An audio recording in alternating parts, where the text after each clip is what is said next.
मेरे भगवान मेरा यार है, दिलदार है। और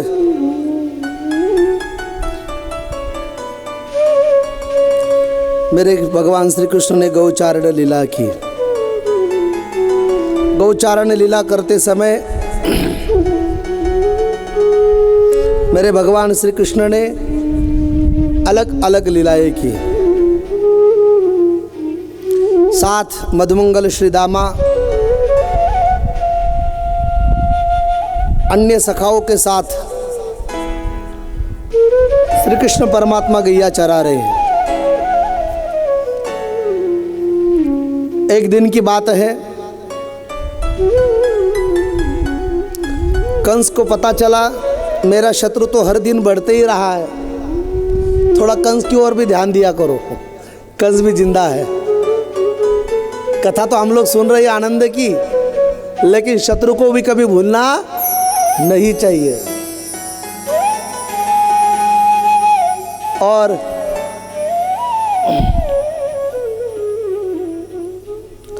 कंस ने अघासुर, तृणासुर, धेनुकासुर नाम के दैत्य को भेज दिया,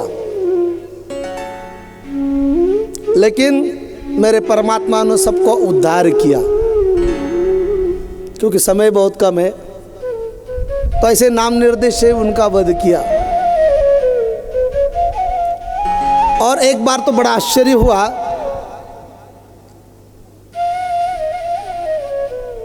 गैया चराते समय जमुना जी के पवित्र तट पर कदम्ब वृक्ष के नीचे टेढ़ी टांग लगाकर मेरे कन्हैया ने बांसुरी बजाई।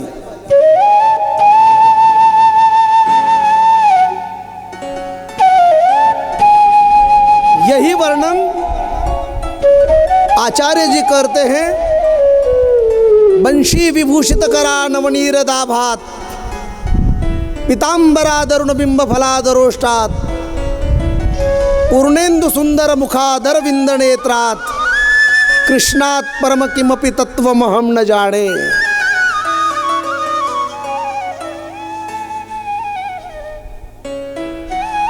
वो परमात्मा टेढ़ी टांग वाला,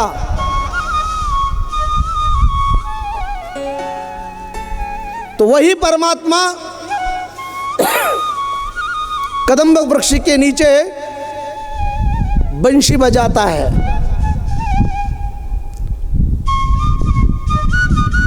और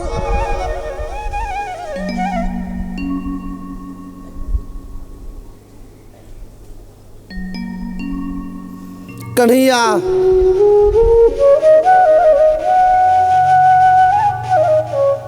बाल गोपालों के साथ मिलजुल कर ब्रजमंडल में आनंद ले रहे थे। अब आपस में गैया तो चराने गए और वहाँ नाना प्रकार की क्रीड़ा करने लगे, खेलने लगे।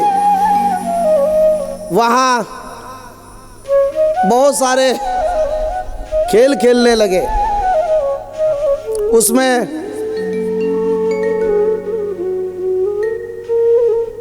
खेल खेलते समय क्रिकेट नाम का खेल आपने सुना है, अभी आईपीएल चली रही है। ये खेल कौन से देश का है क्रिकेट? जनरल नॉलेज, कौन से देश का है? कहाँ गई हमारी टीम क्रिकेट वाली? हाँ, इंग्लैंड का है, अधिकृत तो इंग्लैंड का ही है। भारत का कौन सा है? कबड्डी या वॉलीबॉल?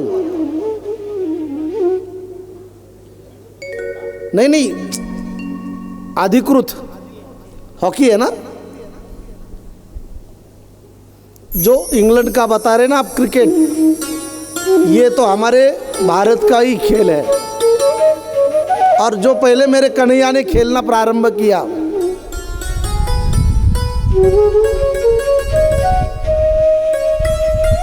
और जमुना जी के तट पर मेरे कन्हैया अपने सखाओं के साथ, दोस्तों के साथ क्रिकेट खेलने लगे। और एक दिन मेरे कन्हैया ने ऐसा सिक्स लगा दिया, ऐसा सिक्स लगा दिया कि बाउंड्री के बाहर, यानी जमुना जी के तालाब में, जहां कालिया नाम का सर्प रहता था, जिसने अपना पूरे विष से पानी को दूषित किया था। अब मधुमंगल रोने लगा, ए कन्हैया मेरा चंडू लाके दे, मेरा बॉल लाके दे, तूने मारा है।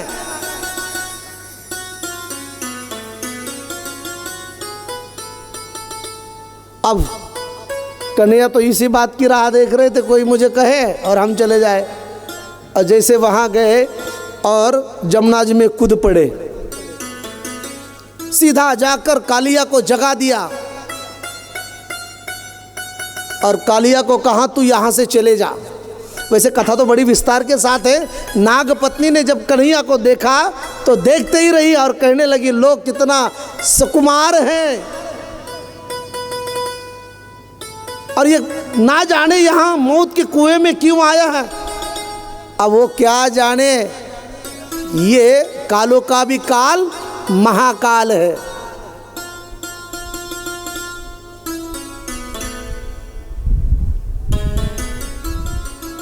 अब उसने कहा कि भाई आप किसके हो, चले जाइए, मेरे पतिराज सोए हैं यहाँ, अगर वो जग जाएंगे तो उनके विष पूरी जमुना जी विषमय बन गई, गंदी बन गई। इतना विषारी पानी था, अगर वहाँ से कोई पशु पक्षी भी जाए तो वहाँ गिर जाता था, ना पीने के लायक पानी था। अब मेरे कन्हैया ने कालिया के साथ झगड़ा किया, उसके मस्तक पर तांडव नृत्य किया, गिरधर नाचे गिरधारी, और उन कालिया को कहा कि आप समुद्र में जाओ।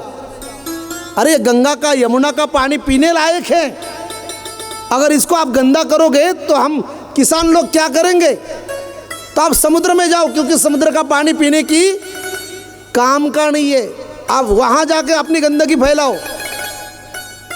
और सुनने वाले जरा सावधानी से सुने, ये हमारे पॉलिटिक्स लोग हैं ना, ये नेताजी, आप ये जो कहते हैं ना कि हम लोगों ने जल शुद्धिकरण प्रकल्प किया, ये आज का है, वो इन्होंने किया, वो उन्होंने को ना, मैं साक्ष्य देता हूँ, इस धरती का पहला जल शुद्धि प्रकल्प अगर किसने प्रारंभ किया हो तो मेरे भगवान श्री कृष्ण ने किया है। जमुना जी को शुद्धि करने का काम मेरे कन्हैया ने पहले वहाँ का कालिया भगा दिया और जल में शुद्ध किया। तो जल शुद्धिकरण प्रकल्प के जनक कौन है, तो भगवान श्री कृष्ण है। मीडिया वाले हैं, टाइटल लिख लिएगा आप, जल शुद्धिकरण का प्रकल्प के जनक, जनक शब्द का अर्थ समझते हैं आप लोग, प्रारंभ करने वाले मेरे भगवान श्री कृष्ण है। और उन्होंने उस कालिया को भगा दिया। मैं थोड़ी सी आगे जाके बात कहूँ, भगवान को उस समय पानी गंदा करने वाला एक ही कालिया था। आज ना जाने कितनी फैक्ट्री वाले और कंपनी वाले कालिया है, हमारी गोदावरी, हमारी इंद्रायणी को गंदा करते हैं। तो हम तो इस व्यास मंच से कहते हूँ कि इन सब कालिया को भगवान सद्बुद्धि दे। यह हमारे देव संस्थान के भगवत भक्त आए हैं महाराज, जब हम इंद्रायणी माँ का दर्शन करते हैं तो शर्म आती है वहाँ का तीर्थ लेने में। जिस इंद्रायणी माँ को हम लोग पवित्र मानते हैं, जिसका तीर्थ वैष्णव भगवत भक्त प्राशन करते हैं, वहाँ सारा कंपनियों का गंदा पानी आ जाता है।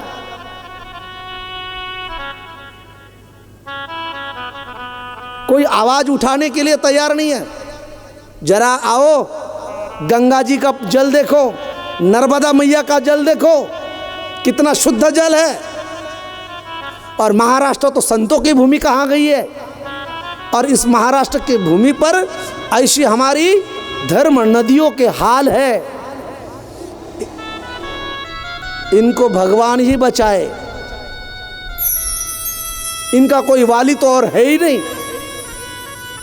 इन सभी हमारे राजनेताओं को भगवान सद्बुद्धि दे और हमारे तीर्थों को शुद्धिकरण का संकल्प लेने की इच्छा हो, और वो केवल डॉक्यूमेंट पे नहीं है, प्रैक्टिकली करे। और जो काम मेरे भगवान श्री कृष्ण ने किया है, जमुना जी का शुद्धिकरण किया है, वहां के कालिया को भगा दिया है।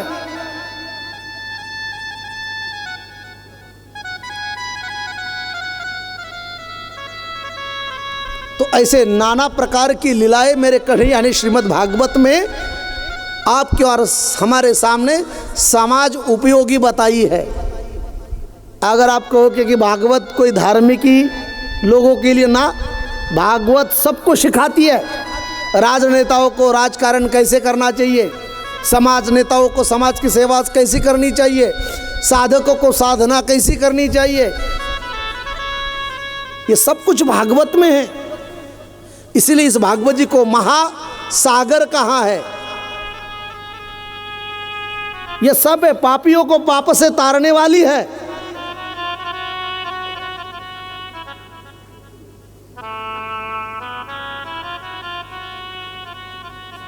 तो इतनी श्रेष्ठ और पुनीत और पुलकित है।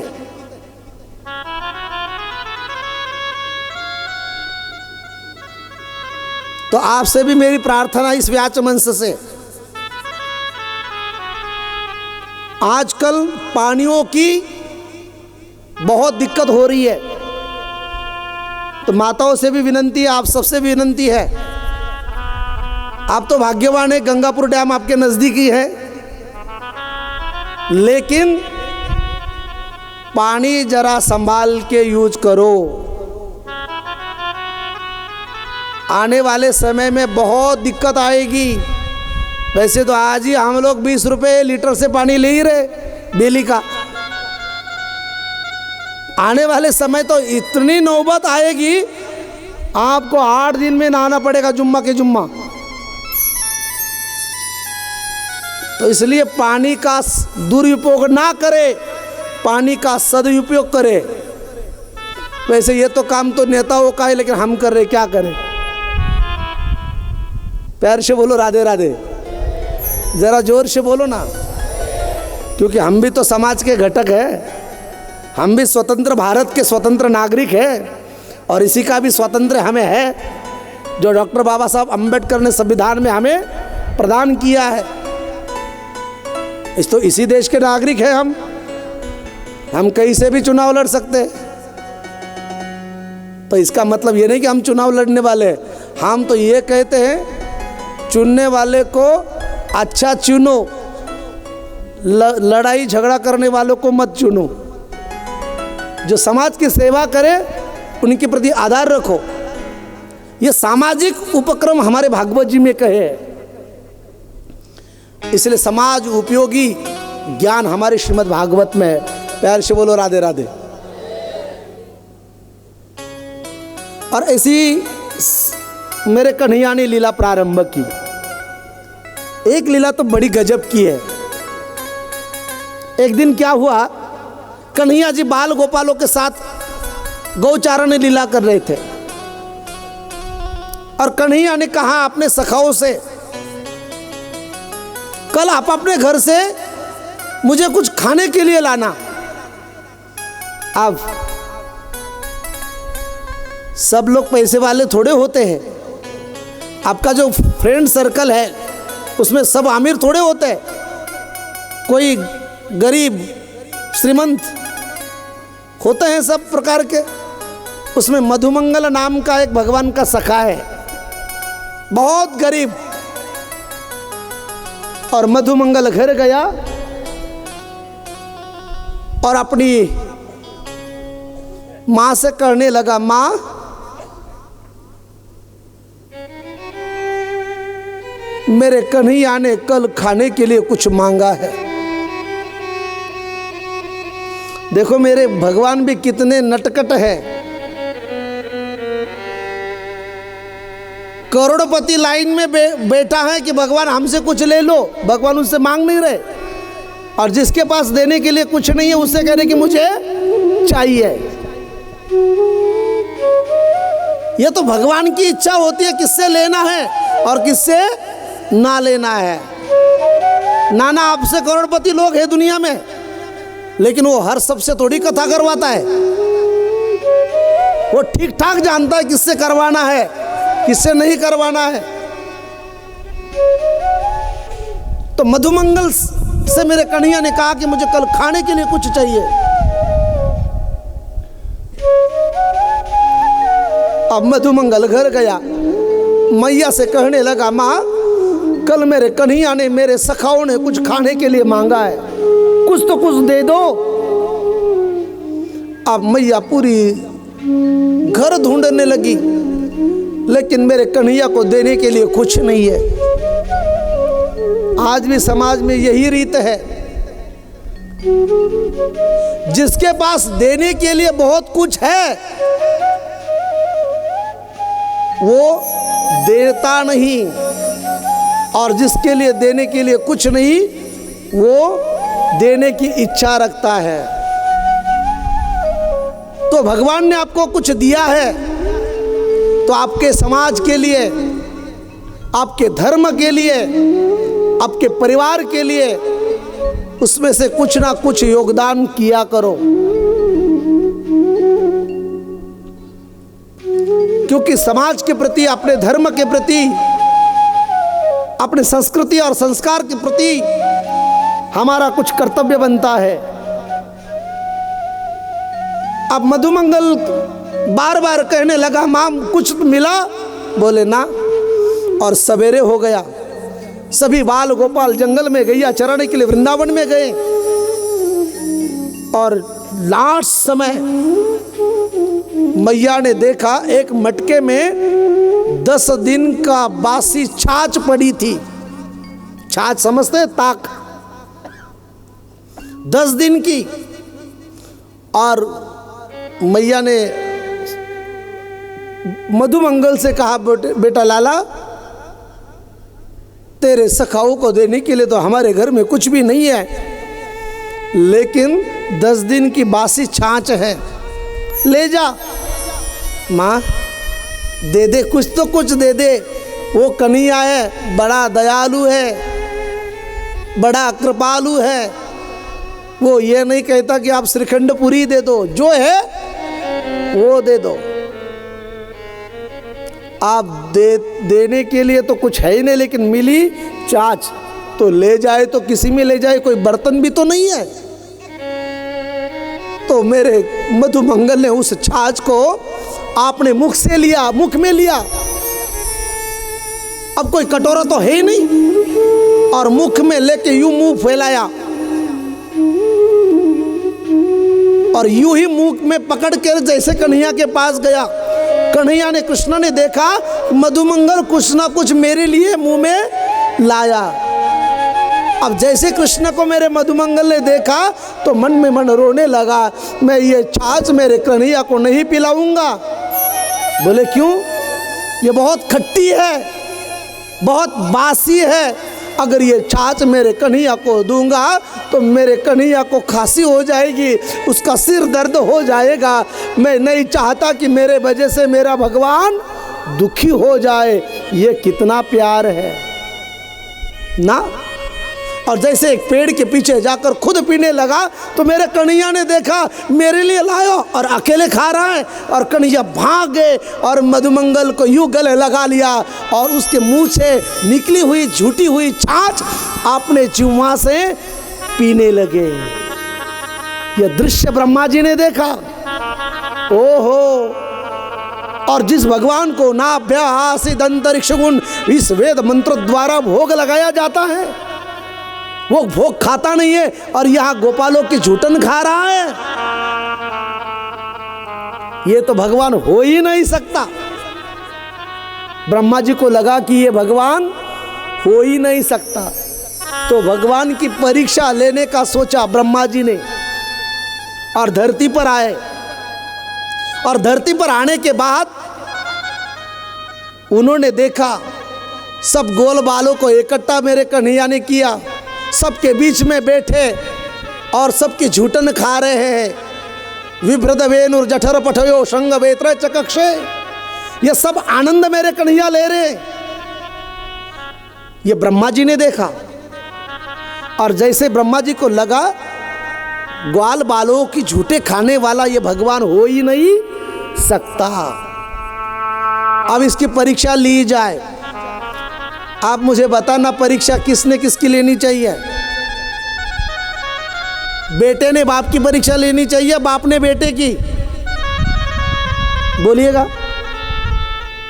गुरु ने शिष्य की परीक्षा लेनी चाहिए, शिष्य ने गुरु की? नाना जी,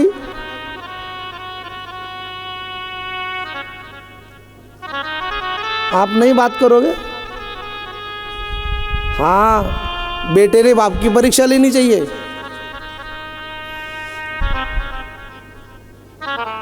सही है ना?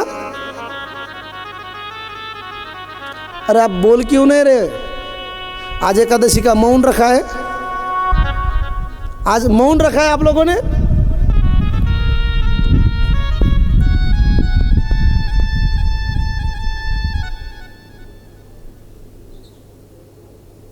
प्यार से बोलो राधे राधे।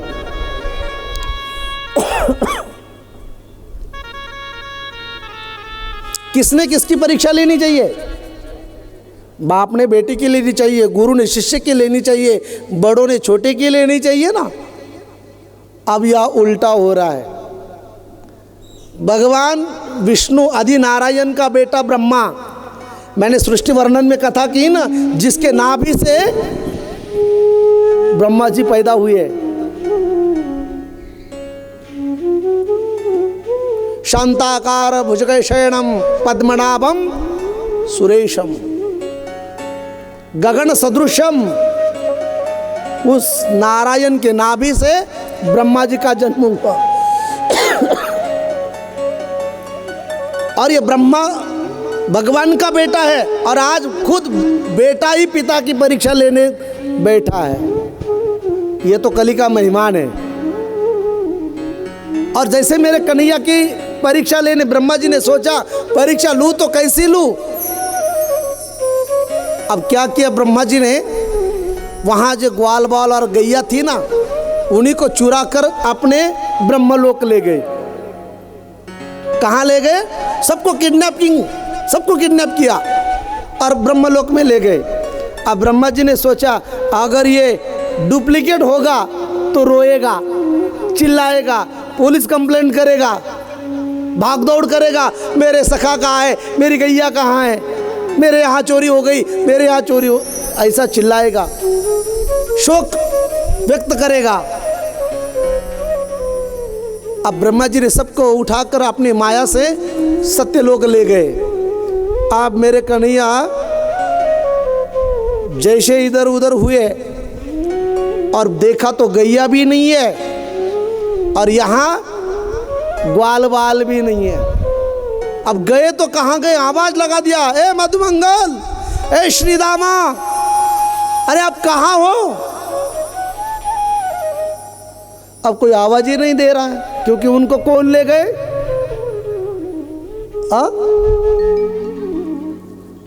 बोलिए ना, कौन ले गया? प्यार से बोलो राधे राधे।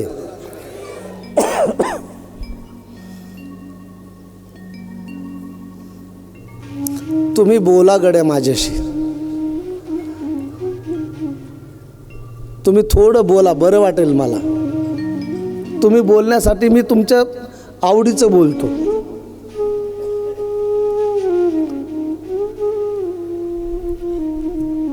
लक्षात येतं का मी काय बोलतो ते? आता चेहरे खुलले तुमचे। प्यार से बोलो राधे राधे, जरा जोर से बोलो ना। भगवान श्री कृष्णाची परीक्षा घेण्यासाठी स्वतः ब्रह्मदेवानी ग्वाल गोपाळांना चोरून नेलं ब्रह्मलोकामध्ये, सत्यलोकामध्ये। ब्रह्मदेवाला असं जाणवलं, हा रडेल, आक्रांत करेल की माझे मित्र कुठे आहेत, माझे सखा कुठे आहेत।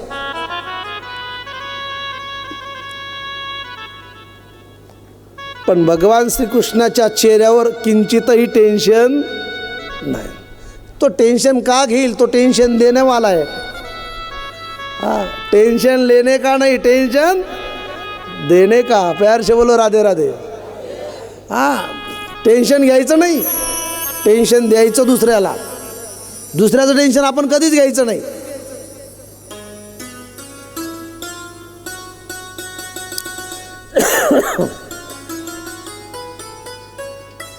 आणि मग भगवान श्रीकृष्ण आनंदी आहेत. सायंकाळची वेळ झाली, घरी जाण्याची वेळ झाली. माझ्या कन्हैयाने सेम टू सेम ग्वाल गोपाळ गैया मैया स्वतःच तयार झाले. अरे ज्याला हे विश्व निर्माण करता येतं त्याला हे किरकोळ गोष्ट आहे. जेडे हे विश्व निर्मिले महर्षी देवा संस्थापिले, मग त्याला गायी आणि ग्वाल गोपाळ होणं अवघड आहे. तो ग्वाल गोपाळ झाला, गायी झाला, त्यांच्या गळ्यातले घागरमाळ झाला, रस्सी झाला, दोरी.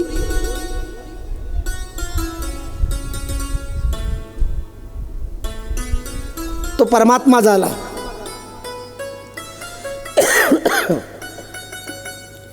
आणि मग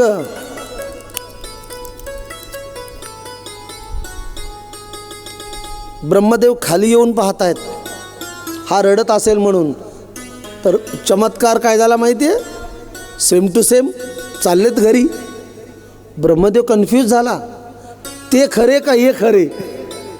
पुन्हा वर गेला पाहिला, ते तिथेच, आणि पुन्हा खाली आला तर ब्रह्मदेव कन्फ्यूज झाले. असं 2 वेळा घडलं. आणि तिसऱ्या वेळा ब्रह्मदेव खाली आले पाहायला, हा का तो ओरिजिनल. हे गाई ओरिजिनल आहेत का वरच्या मी नेलेल्या चोरून ओरिजिनल आहेत. पण जेव्हा ब्रह्मदेव खाली आले ना वृंदावनमध्ये, त्या ब्रजभूमीमध्ये पाहण्यासाठी, तेवढ्यात माझ्या भगवंताने एक आणखी लीला केली. ब्रह्मदेव वर जाण्याच्या अगोदर स्वतःच ब्रह्मदेव झाले आणि ब्रह्मदेवाच्या आसनावर जाऊन बसले. आणि ब्रह्मदेवाची जी सिक्युरिटी होती ना, त्यांना कृष्णाने सांगितलं, हल्ली बहुरूपिया जास्त फिरतायत, माझ्यासारखा जर दाढीवाला आला ना त्याला 2 मारण हाकलून द्या. ऐकताय ना? मग इथे स्वतः ब्रह्मदेव झाला. शब्द ऐका, ब्रह्मदेव झाला आणि ब्रह्मदेवाच्या आसनावर भगवान बसले.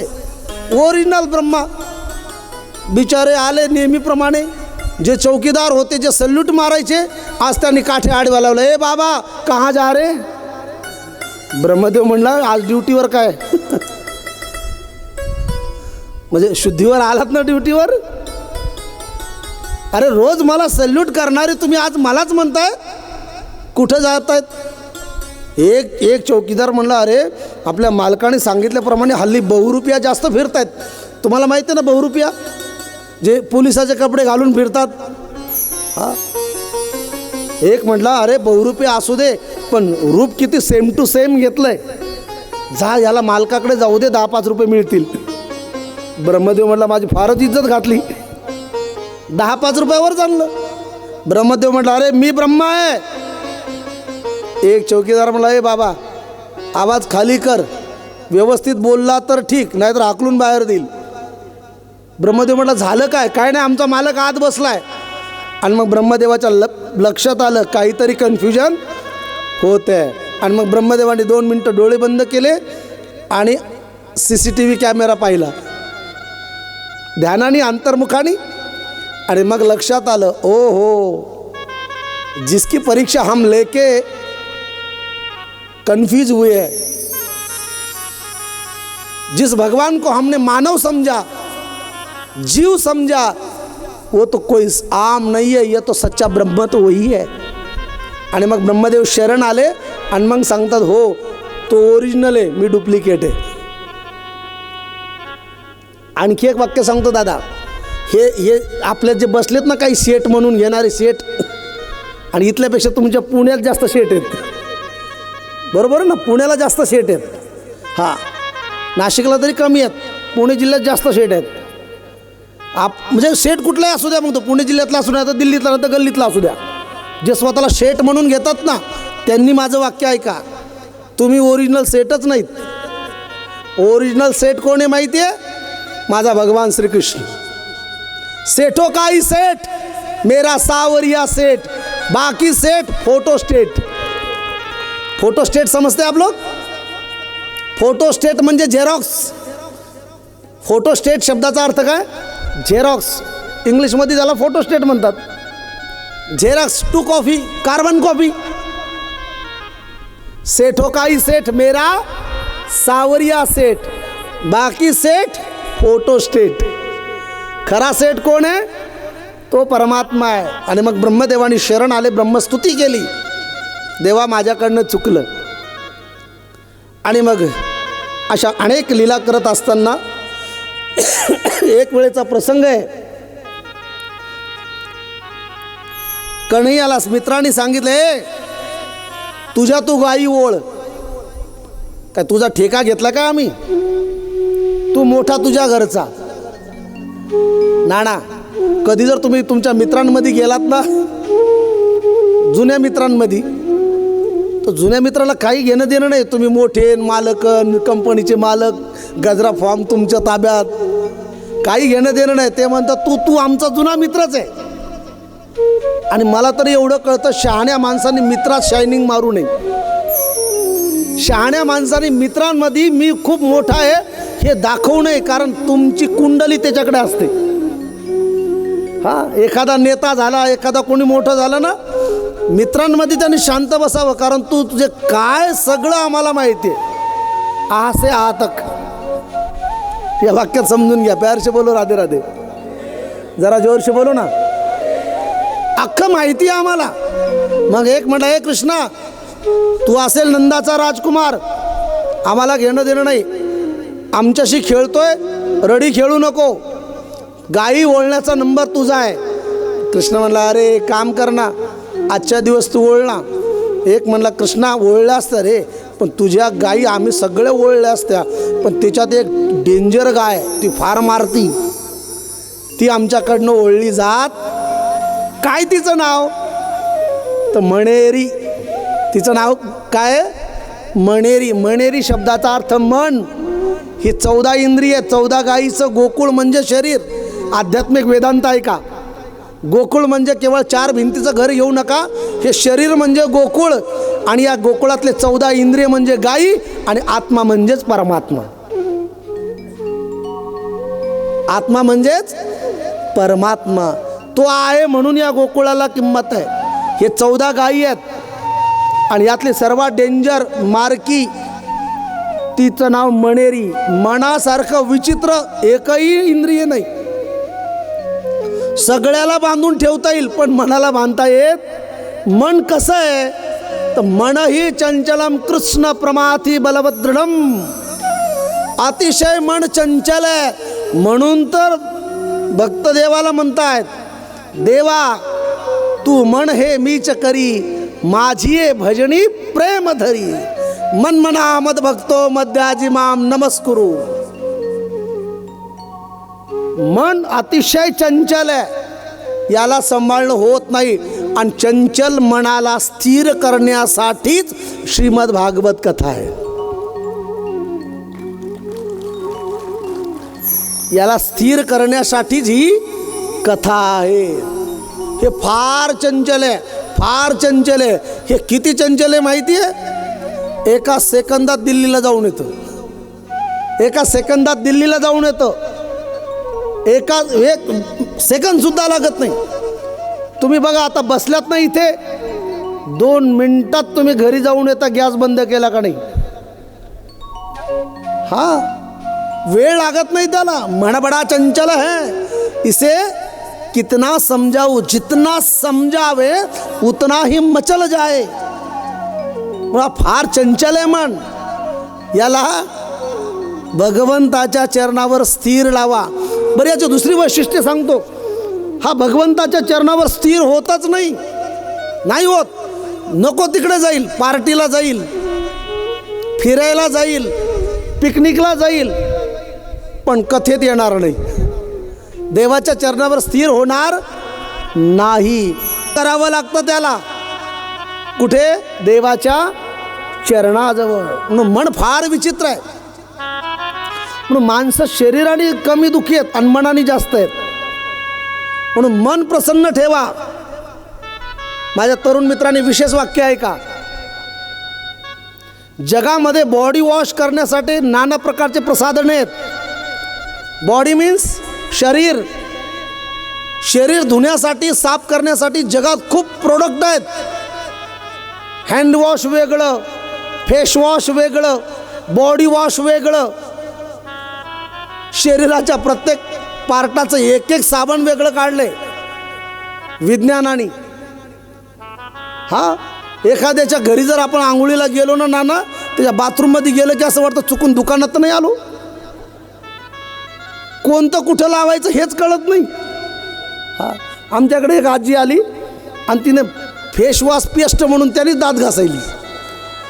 मला बोलली गुरुजी त्याचा फेसच होय ना. म्हणलं फेस तू मंजन नाही लावला आजी, फेसवॉश लावलाय. हा, वस्तुस्थिती आहे. बाथरूममध्ये गेले का असं चुकून दुकानात आल्यागत वाटतंय. एवढे बॉडी प्रसाधन आहेत, शरीराचे स्वच्छ करण्याचे साधनं आहेत. पण मन साफ करण्याचं एक तरी साधन आहे का हो? आणि आपलं उलट आहे. आपण घाण झालोय आतून आणि बाहेरूनच म्हणतो लाई बॉय. घाण झालोय आतून आणि साबण लावतोय बाहेरून. स्वच्छ होऊ. मग आतलं घाण धुण्यासाठी कोणतं साबण आहे? तर भगवंताचं नामस्मरणा जेवढं प्रभावी साबण जगाच्या पाठीवर कोणतंच नाही आहे. नामस्मरण, कथा, कीर्तन हे साबण आहे. हे सतत जर जप करत गेलात, ध्यान करत गेलात, उपासना करत गेलात, अंतःकरण शुद्ध झाल्याशिवाय राहणार नाही. आणि अंतःकरण शुद्ध झालं तर शत्रूसुद्धा मित्र झाल्याशिवाय राहणार नाही. शत्रू मित्र होती पण केव्हा? चित्त शुद्ध झाल्याशिवाय नाही. अरे आमच्या संतांचा इतिहास काढा. जगमित्र नागा, ज्यांनी टायगर, बिबट्या, वाघ त्याला मित्र केलं, गळ्यात उपरणं टाकलं, चल. देहूचे मंडळी आलेत, सर्प विंचू नारायण, अंगावर महाराजांच्या साप खेळतायत. महाराज म्हणतात पांडुरंगा या स्वरूपात दर्शन देतो काय रे तू? ही उच्च कोटीची भावना तेव्हाच होते जेव्हा भगवंताचं नामस्मरण वाढतं. आपल्याला इथं मित्र मित्र वाटाय नाही तर शत्रू कधी मित्र वाटायचा? आपल्याला भाऊ भाऊ वाटत नाही, मित्र मित्र वाटत नाही, वडील वडील वाटत नाही, तर शत्रू कधी मित्र वाटायचा? पण माझी विनंती आहे दादा ऐकणाऱ्यांना, कुणाशी शत्रुत्व करू नका. अरे राहायचं किती दिवस? कोणाला कधी कोणाचा फोन येईल आणि गेले म्हणून कळेल, कळता येणार नाही. काय एकूण एका रुसवे फुगे घेऊन बसलात? सोडून द्या ही दुनियादारी. पुढे दिसला ना काय चाललंय दादा, बरे आहात का, एवढं विचारपूस करा. हेच तुमच्यासोबत येणार आहे. काही काही महाशेत म्हणतात मरेल पण त्याचं तोंड पाहणार नाही. तू मेल्यावर सुद्धा जाऊ नको जर अट्टल असतील तर. सोडून द्या. तुम्ही पण विनंती आहे तुम्हाला, आहे दुसऱ्याचं लेकरू, चुकत असेल, नाही तिला कळत, आली सून म्हणून घरात, सांभाळा तिला, कम्प्रोमाइज करा, ॲडजस्ट करा, तुमची लेक म्हणून सांभाळा. तर तुमचं म्हातारपण निश्चित आहे. नाही तर तुमची बुकिंग माझ्याकडे झाली समजा. घ्या, सांभाळून घ्या. कोणत्या दिवशी कोणाचं काय होईल याची नो गॅरंटी, नो वॉरंटी. म्हणून मन मोकळेपणाने जीवन जगा. जास्त दिवस नाही जगायचं आपल्याला, थोडेच दिवस आहेत आपल्याकडे. आणि जेव्हा आपण आपल्या एखाद्याचं शत्रुत्व निभावू ना, म्हणजे किमान मला तरी वाटतं आता तरी संकल्प करा कथेत, माझ्या शेजारणीचं माझं खूप क्रॉस आहे, पण मी इथून गेल्यावर तिला बोलेल, चल सॉरी हा माझ्याकडनं चुकलं, पण आता मी तुला बोलेल. मी म्हणत नाही की तू रोजच उठन तिच्या घरी बस, पण मनात आडी घेऊन बसू नको. स्वच्छ अंतःकरण ठेव. खूप आनंद आहे जीवनाचा, खूप आनंद आहे. जगण्याची मजाच तेव्हा आहे जेव्हा अंतःकरण शुद्ध असेल तेव्हा. हे मळ, काम, क्रोध, लोभ, विकार, हे आड्या वेड्या मनात घेऊन ठेवू नका. म्हणून माणूस मळका असला तरी चालतो पण जळका नसावा. आपले कपडे ड्रायक्लिंगचे आहेत पण आतून डाग पडलेत. हां, माझं एक नेहमीचं टायटल आहे बाबा, फक्त सफेद कपडे न 1000 लफडी. म्हणजे मी विशिष्ट कोणत्या क्षेत्राचं नाव घेतलं नाही, गैरसमज करू नका. आणि सफेद कपडे यासाठीच घालायचे आहेत की त्या सफेद कपड्यावर डाग लगेच ओळखून येतो. म्हणून आपल्या चारित्र्यावर डाग नको आहे, कारण आपण त्या भारतभूमीमध्ये राहतोय. आपल्या भारतामध्ये चित्राची नाही तर चरित्राची पूजा केली जाते. चित्राची नाही पूजा केली जात, कशाची केली जाते? चरित्राची.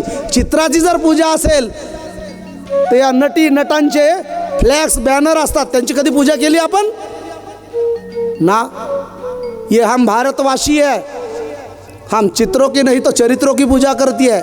जहाँ भगत सिंह, राजगुरू, सावता महाराज, ज्ञानेश्वर महाराज, तुकाराम महाराज, बाबासाहेब, शिवाजी महाराज यांचा फोटो जरी कुठं दिसला तर सहज मुद्रा घालण्याची भावना होते. का? तर त्यांच्या चरित्राची पूजा करतो, चित्राची नाही. हां, आणि जर चित्राचीच पूजा असती तर ती काजल आजी, ऐश्वर्या मामी यांचे चित्र कुठेही पडलेले असतात. काही ना याचाही राग आला असेल त्यांना, मामीनं आजी का म्हणलं, किती दिवस तरुण ठेवणार आहे?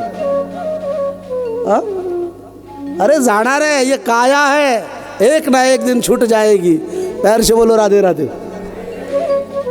जरा जोर से बोलो ना, और जोर से बोलो. ये तो मस्ती जीना है, मस्ती में जियो. हम रहे हमारे मस्ती में, भले आग लगे बस्ती में. कुठपर्यंत लोकांचं टेन्शन घेणार? अहो नाना, काही काही नमुने तर आमच्या समोर बसलेले असतात. हां, काही समोर बसलेले असतात आणि चेहरा त्यांचा पाहिला ना असं वाटतं अख्ख्या भारताचं कर्ज यालाच फेडायचं. हसत नाही, रडत नाही, असा चेहरा घेऊन पुढं. बरं, आयोजक बी नमुनेचे असतात, आयोजक बी त्यांना आमच्या पुढं जाऊन बसवतात. सेलिब्रिटी असतात ना, पुढं आणून. मी तर कधी कधी असा फॉर्म्युलाच केला, पुढचे बसणारे जर मला प्रफुल्लित वाटले तर मी कथा करतो, नाही तर ग्रंथावरचे 2 फुलं घेतो, श्रद्धांजली वाहतो. म्हणून माणसाचा चेहरा सदैव हसरा असावा. हसरा माणूस एवढा गोड दिसतो की त्याच्यासारखा श्रीमंतच जगात नसतो. म्हणून एक लक्षात घ्या, रोज माणसाने सकाळी उठल्यापासून तर अगदी झोपेपर्यंत स्माईल सदैव चेहऱ्यावर असावी. हां, काही काही चेहरे असे असतात, मी या रोती घेतो बोले सुरती वैसी. चेहरेच असे असतात त्यांचे, चेहऱ्यावर कधी बघा 12च वाजलेत. कशासाठी? प्यार से बोलो राधे राधे. आजी काय चाललंय तुमचं? हो फुलावाले आजी, काय चाललंय तुमचं? थांबा जरा, भजन होऊ द्या एखादं.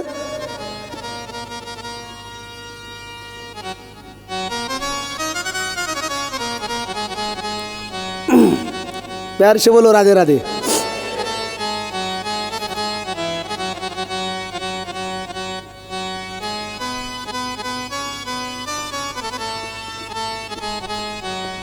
भगवंताची भक्ती करताना अंतःकरण शुद्ध ठेवा आणि भक्ती करता करता अंतःकरण शुद्ध होतं.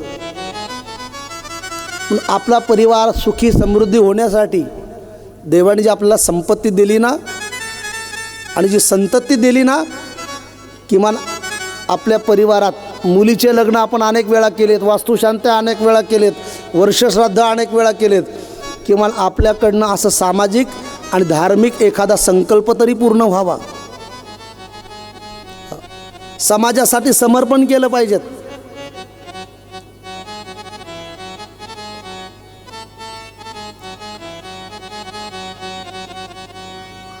म्हणून भगवंताची भक्ती निस्वार्थ करा आणि गोपाळांचं प्रेम भगवंतावर निस्वार्थ आहे. एक म्हणला एक नाही या तू मोठा तुझ्या घरी. लक्षात आलं का? पण आपण कुठून बाहेर पडलो होतो. दरवाजा लक्षात ठेवा, नाही तर बाहेरच फिरत बसाल. हां, ट्रॅकवर आलं पाहिजेत. तू गाई ओळ, ही चंचल मन तुझं आम्ही सांभाळू शकत नाही.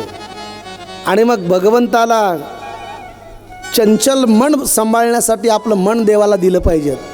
मी बोलून गेलो, आपण मनभर देतो पण मन देत नाही. आणि देवाला खरं तर गरज आहे आपल्या मनाची.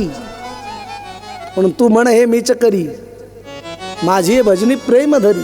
म्हणून देवाला मन द्या, मन समर्पण करा. आणि अनेक प्रकारच्या लीला सांगत असताना कणयानी गाई ओळायला जेव्हा त्याचा नंबर आला, तर कणया तेडी टांग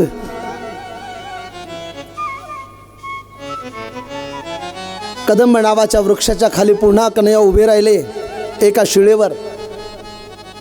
आणि कन्हैयाने माझी बासरी वाजवली.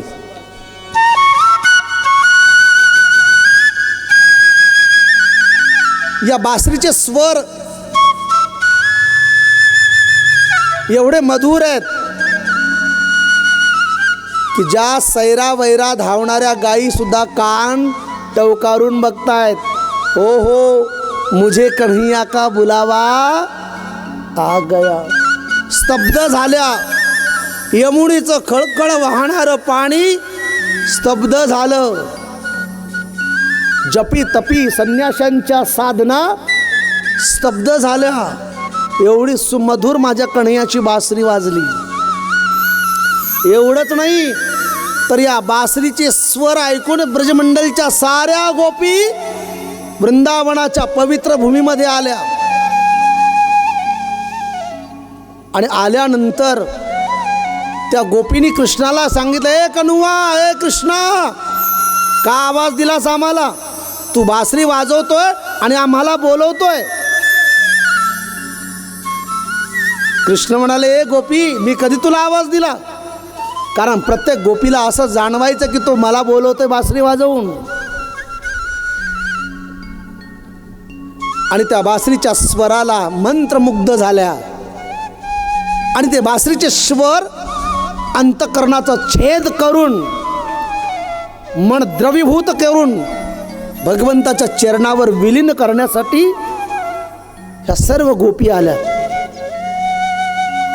त्यात एक गोपी म्हणते, हे कृष्णा, का बोलवतोय आम्हाला? कशासाठी बोलवलंस? कन्हैया म्हणला, मी तुम्हाला बोलवलं नाही. बरं ठीक आहे, तुम्हाला असं वाटतं ना मी बोलवलंय, पण तुम्ही का आलात? तुम्हाला माहिती आहे तुम्ही चांगल्या घरातल्या सुशिक्षित आहात आणि संस्कारी आणि पतिव्रता स्त्रीने आपलं घर पतीची आज्ञा असल्याशिवाय सोडायचं नाही. एक गोपी म्हणते, हे कृष्णा, कुणाला सांगतो हे लेक्चर? अरे तू आमच्या पुढे लहानाचा मोठा झालाय, तुला घालायला सुद्धा नीट कपडे नव्हते आणि आता आम्हाला लेक्चर देतोय. कधी कधी असं होतं आपल्यातलं एखादं लेकरू मोठं झालं आणि जर चार गोष्टी समाजात त्याला प्रतिष्ठा मिळायला लागली, थोडं मोठं झालं, सामाजिक काम करायला लागलं, आध्यात्मिक काम करायला लागलं, तर जुनी माणसं त्याला टोकतात, आम्हाला नको शिकवू, आमच्या पुढे नागवा फिरत होता.